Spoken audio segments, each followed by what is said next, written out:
नमस्कार, आप देख रहे हैं आज तक। आपके साथ मैं हूं अंजना। ओम कश्यप। फिर चल गया मोदी का जादू। जम्मू कश्मीर से झारखंड तक कमल खिल गया। दोनों ही राज्यों में बीजेपी को सबसे ज्यादा वोट मिले हैं। झारखंड में पहली बार किसी एक पार्टी को या गठबंधन को बहुमत मिली है। जम्मू कश्मीर में भी सत्ता की एक चाबी बीजेपी के पास ही है।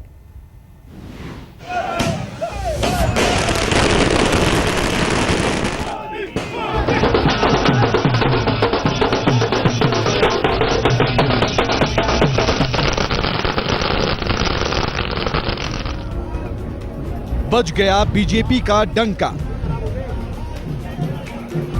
चल गया मोदी का जादू। फिर चुनावी सिकंदर साबित हुए शाह। नतीजे की तस्वीर साफ होते ही बीजेपी मुख्यालय में जश्न शुरू हो गया।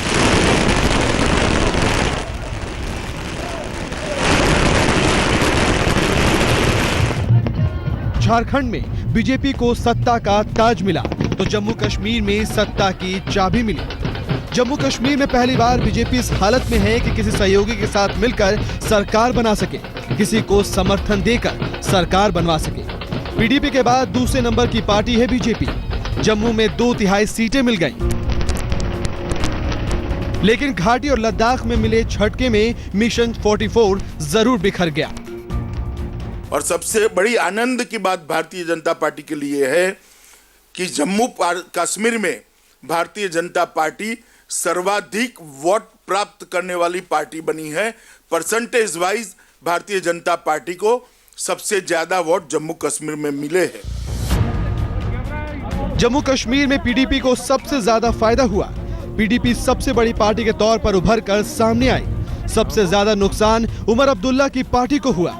खुद उमर कांटे की टक्कर में एक सीट जीत पाए। कांग्रेस भी मुकाबले में बनी रही। नेशनल कॉन्फ्रेंस अपनी परफॉर्मेंस से मुतमईन है। हम जितना लोग हमसे एक्सपेक्ट कर रहे थे उससे ज्यादा गए। ओपिनियन पोल्स भी हमें इतनी सीटें नहीं दे रही थी जितना हमने लाया। एक चीज है कि कांग्रेस शुरू से एक ही पोजीशन लेती थी और आज भी लेगी और हमेशा भी लेगी कि बीजेपी के साथ कभी हम जाएंगे नहीं। और दूसरी पार्टी यहाँ तक एनसी और पीडीपी, उनके साथ हम पीछे भी जाए और आगे भी दरवाजे खुले हैं। झारखंड में उम्मीद से कम सीटें मिली, लेकिन इतनी सीटें जरूर मिल गई जिससे अकेले दम पर सरकार बन सके। पार्टी को पिछली बार से 23 सीटें ज्यादा मिली। अब वोट का प्रतिशत भी बढ़कर 30% हो गया। जहां तक बीजेपी में सीएम का सवाल है, मुख्यमंत्री के रेस में पूर्व उप मुख्यमंत्री रघुवर दास सबसे आगे चल रहे हैं। जेएमएम अपनी इज्जत बचाने में कामयाब रही। उसे 18 सीटें मिली। मुख्यमंत्री हेमंत सोरेन को भी एक सीट गंवानी पड़ी। राज्य के पहले मुख्यमंत्री बाबूलाल मरांडी दोनों सीटों पर हार गए। पार्टी हमारी मिल बैठ करके तय करेगी कि भाई हमें क्या करना है, उसके बाद ही कुछ बता पाएंगे। ऑप्शंस खुले हुए हैं सर? नहीं, ऑप्शन की अभी कोई बातें नहीं हुई है, तो उसमें ऑप्शन खुला और बंद की कहाँ बात। 2014 का साल बीजेपी के लिए यादगार साल रहा। मोदी लहर पर सवार होकर बीजेपी भारी बहुमत के साथ केंद्र में आई। मोदी का जादू पहले महाराष्ट्र और हरियाणा में भी चला। रांची से धर्मवीर सिन्हा के साथ अशरफ वाणी, श्रीनगर, आज तक। तो ये हो गई झारखंड की बात। आखिर जम्मू कश्मीर में ऊंट किस करवट बैठेगा, आइए सुनते हैं 4 पार्टियों के दिग्गज नेताओं का क्या कहना है। सरकार बनाने की बात है, so our effort will be, हमारी जो प्रायोरिटी होगी वो ये नहीं होगी कि हम किसी तरह से जोड़ तोड़ से या don't want to cobble up a government, but definitely कि we are looking for a kind of a governance which is based on our agenda. जो हमने लोगों के सामने अपना एजेंडा रखा है गुड गवर्नेंस का और बाकी चीजें, and it's going to take time. तब हम किसी का नंबर नहीं मिला रहे हैं, मैं किसी को फोन नहीं कर रहा हूँ, कहीं से फोन आए नहीं है। अगर कोई हमसे बात करता है तो देख लेंगे, फिलहाल तो कोई बातचीत नहीं हो रही है। सारे विकल्प खुले हैं। बीजेपी की सरकार बनाने का विकल्प भी खुला है, किसी को समर्थन देने का भी विकल्प खुला है और किसी की सरकार में शामिल होने का भी विकल्प खुला है। मेरी बात सुन लीजिए, मेरी बात समाप्त होने दी। तीनों विकल्प खुले हैं। भारतीय जनता पार्टी बाकी की पार्टियां जो इनिशिएटिव लेगी इसके आधार पर निर्णय करेगी। पीडीपी सबसे बड़ी पार्टी उभर के आई है और ये पीडीपी को डिसाइड करना होगा कि वो कम्युनल फोर्सेस जो भारतीय जनता पार्टी जैसी है उनके साथ जाएगा या किसी सेकुलर पॉलिटिकल पार्टी के साथ जाएगा। उन नेताओं को आपने सुना जो कश्मीर में सरकार बनाने के गणित के दिग्गज खिलाड़ी हैं। सवाल यह कि सरकार बनेगी कैसे? बीजेपी दूसरे नंबर की पार्टी है। पार्टी के अध्यक्ष अमित शाह ने ऐलान कर दिया है कि सरकार बनाने के सारे विकल्प खुले हैं। जरा खेल हम भी समझते हैं कि कश्मीर का किंग कौन होगा और किंग मेकर कौन बन सकता है।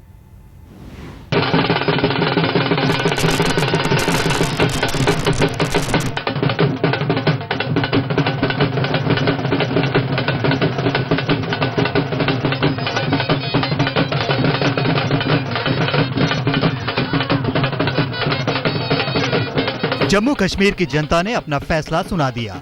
कोई भी पार्टी बहुमत के आंकड़े के करीब नहीं पहुंच पाई। लिहाजा चुनावी सियासत के बाद अब सरकार बनाने की सियासत शुरू होगी।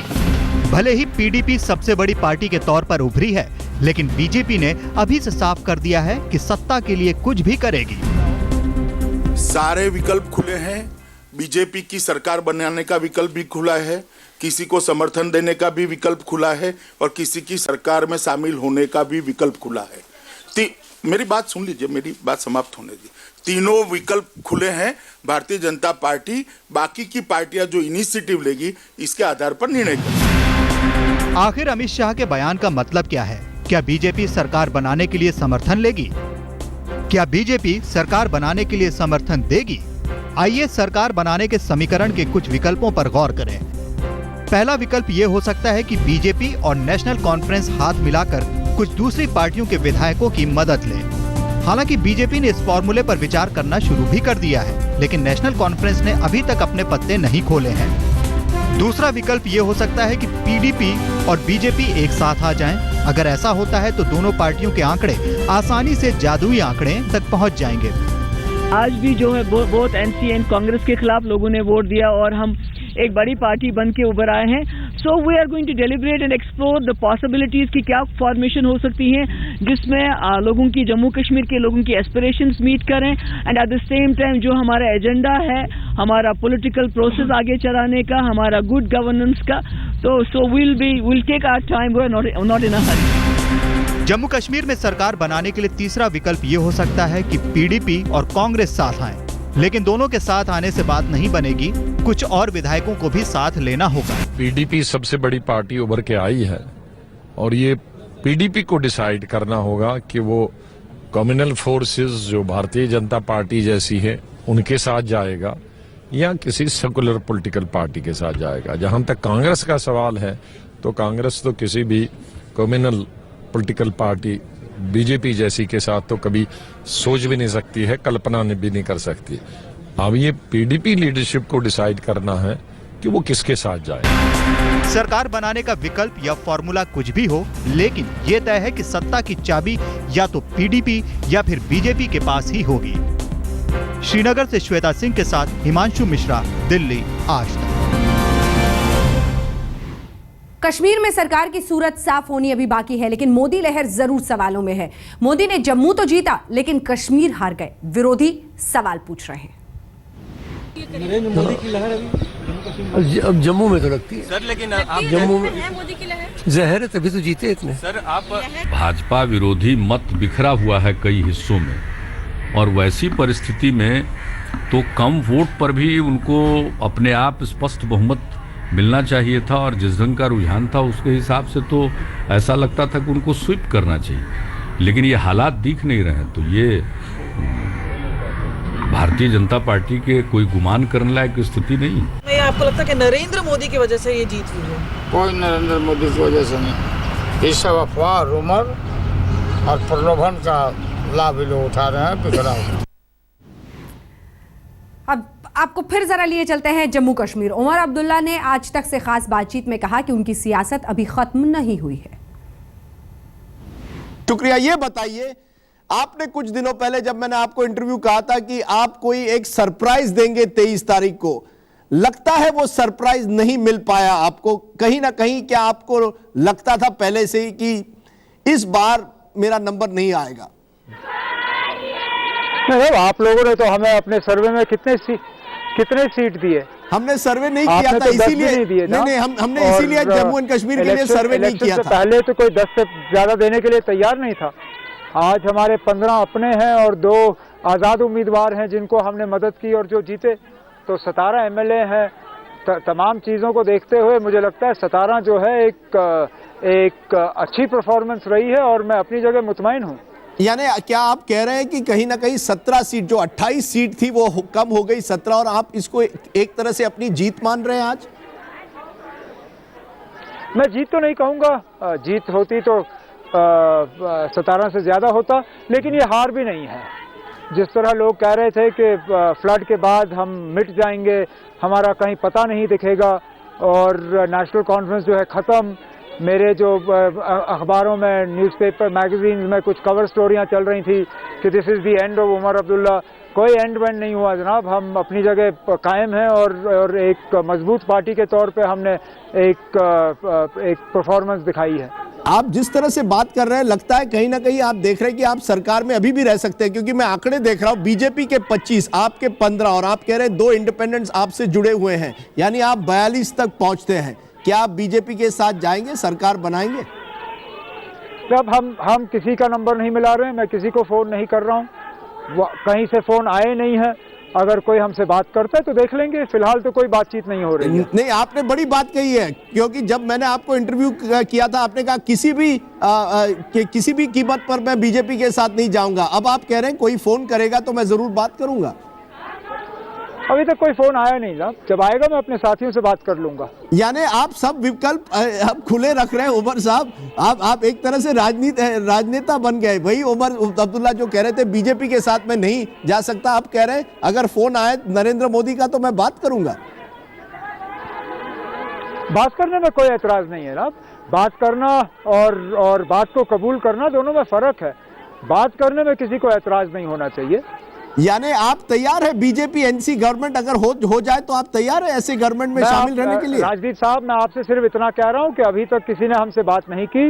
मैं यहाँ से किसी से बात नहीं कर रहा हूं। मेरा फोन घूमेगा नहीं, मैं तो नंबर मिलाऊंगा नहीं, कहीं और से फोन आ जाता है, बात करने में कोई एतराज नहीं है। मैं इसलिए पूछ रहा हूं क्योंकि आज आपने जो कांग्रेस पर एक तरह से प्रहार किया है, कहा है कि कांग्रेस जो है अवसरवादी है, उनके लिए कोई दोस्त नहीं है, कोई दुश्मन, हमेशा किसी के साथ भी जा सकती है, कोई दुश्मन नहीं, कोई दोस्त नहीं। क्या आप एक तरह से बीजेपी के करीब जा रहे हैं? कल भी आपने ट्वीट किया कि अटल जी को भारत रत्न देना चाहिए था। मैं किसी के करीब नहीं जा रहा हूं राजदीप साहब, मैं आपसे सिर्फ ये कह रहा हूं कि अभी तक कहीं से फोन आया नहीं है।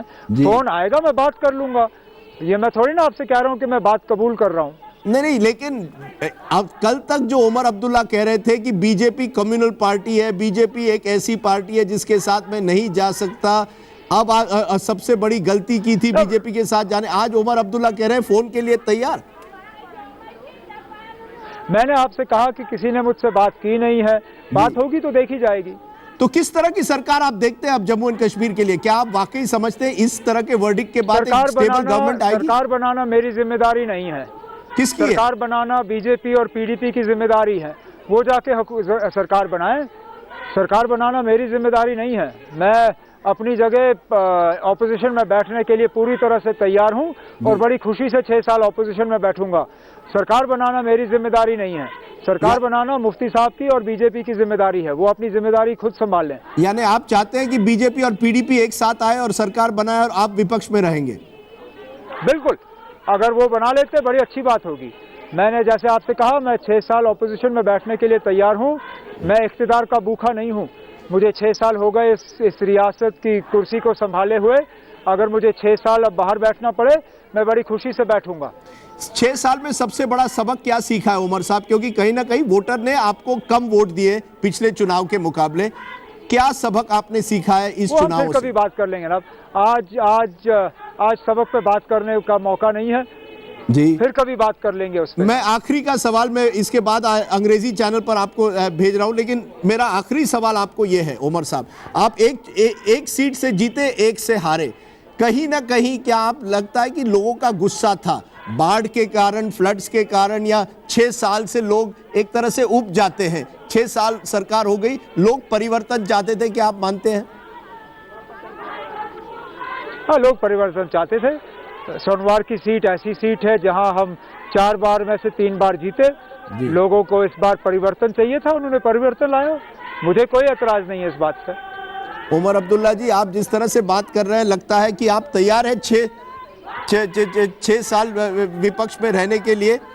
बहुत बहुत शुक्रिया हमसे बात करने के लिए। उमर अब्दुल्ला, आपने एक तरह से तस्वीर बताई है। आप चाहते हैं कि अगर पीडीपी, आप चैलेंज दे रहे हैं एक तरह से पीडीपी और बीजेपी को अगर सरकार बनाए। अब हम आपको आज तक से लेकर 1 मिनट में हेडलाइंस टुडे की तरफ ले जा रहे हैं, बट बहुत बहुत शुक्रिया आपने यहां आज तक पर बात की। Thank you very much. बहुत ही दिलचस्प बातचीत ये उमर अब्दुल्ला से। लेकिन कुल मिलाकर देखें तो जम्मू कश्मीर की स्थिति अभी साफ नहीं है। पीडीपी अपने पत्ते नहीं खोल रही है, बीजेपी भी कुछ बोल नहीं रही है। ऐसे में सज्जाद लोन की बहन शबनम लोन क्या तस्वीर देख रही हैं, जानना चाहा आज तक संवाददाता श्वेता सिंह ने। जो अभी तक मैंडेट हमारे सामने दिख रहा है वो जम्मू और कश्मीर को बिल्कुल क्लियर एक डिवीजन डिमार्केशन हमें दिख रहा है फैसले के लिए। पहले भी रीजनल डिवीजन होता था, but this time I think जब से ये एंटी कन्वर्शन लॉस, मोदी साहब जो है वो हमेशा डेवलपमेंट की बात करते हैं, लेकिन जो बीजेपी का सेकंड रंग है, शायद मोदी साहब doesn't need enemies, he has enough of them in the BJP itself. और चूंकि एक सेक्युलर मुल्क है, ये कॉन्स्टिट्यूशन सेक्युलर है। जब साक्षी महाराज कहते हैं कि जो बापू के कातिल थे वो हीरो है, जब एंटी कन्वर्शन लॉ पे विश्व हिंदू परिषद और हिंदू महासभा के लोग इतनी ज्यादती से बोलते हैं, तो नेचुरली जो माइनॉरिटीज हैं उनमें फेयर एंड इनसिक्योरिटी आ जाता है। तो जाहिर सी बात है कश्मीर में जो मुसलमानों की आबादी है, ऑलरेडी यहाँ की आबादी जो है ऑन द एज है। तो जब इस तरह का माहौल पैदा होता है तो नेचुरली यू मस्ट अज्यूम कि वो लोग बीजेपी की तरफ इतने माहिर नहीं होंगे। लेकिन क्या इसी असुरक्षा की भावना का एक तरह से खामियाजा भुगतना पड़ा बीजेपी को घाटी में? बहरहाल क्योंकि घाटी में सिर्फ 1% वोट के आसपास ही सिमट गई बीजेपी, एक भी सीट नहीं। जीत का जश्न लेकिन सबसे ज्यादा बीजेपी खेमे में मना। रुझान आते ही दिल्ली से लेकर रांची, जम्मू तक बीजेपी कार्यकर्ता झूमने लगे।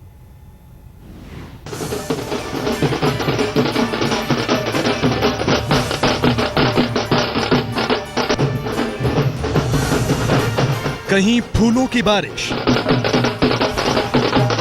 कहीं आतिशबाजी, कहीं गाजे बाजे, तो कहीं नाच गाना।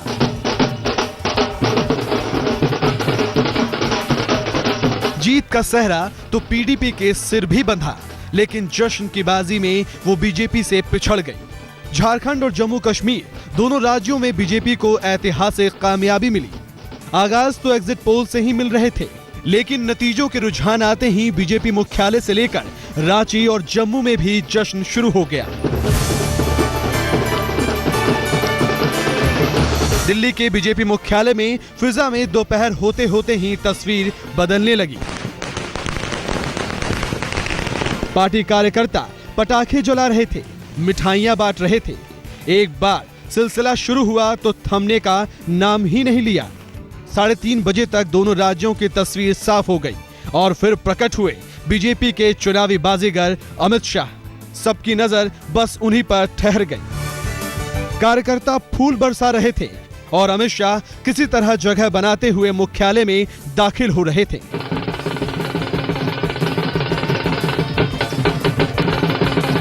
जम्मू के बीजेपी दफ्तर का नजारा भी कुछ अलग ही था। जम्मू रीजन में भी बीजेपी को जबरदस्त कामयाबी मिली। करीब 2/3 सीटें हासिल हुई। ऐसे में जश्न तो बनता ही है।